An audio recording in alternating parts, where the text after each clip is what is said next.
Alright, I'm going to run through the Azure Bluebird monitoring protocol.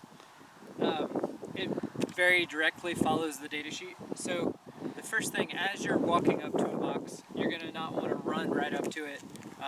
Take a couple of seconds, make sure that nothing's flying in or out. If you see something using the box, wait till any adults have left before approaching.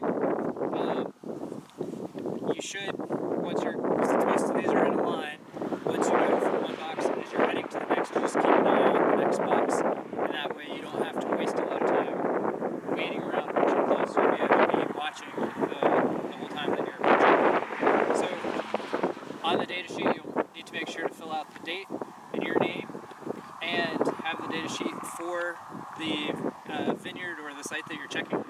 And you're going to want to make sure that before you come out, you've made note of which boxes have already had eggs or nestlings in them, so that you'll have a little bit of forewarning. So as you come up to the box, you're going to want to take the two nails out of the lid, slide the top off, and look down in, and depending on whether or not there's anything in there, will guide what you're going to write down.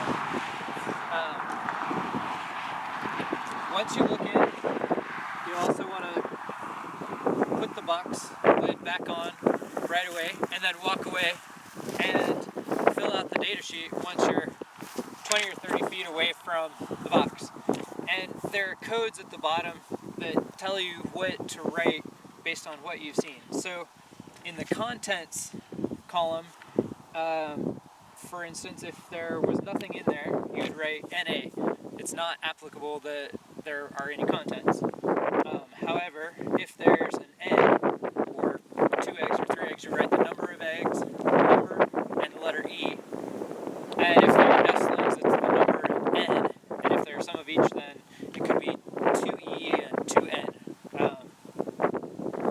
And if there's a nest in there, you put that in the notes. Also, in the species column, you'll write down what the species is by the codes which are listed at the bottom of the data sheet. You're probably most likely to use EABL for Eastern Bluebird, HOSP for House Sparrow, or ATFL for Ash-throated Flycatcher. The activities column is if on that particular day you were doing anything like banding, you removed a nest from a house sparrow.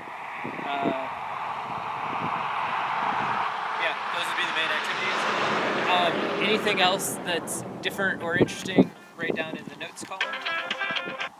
And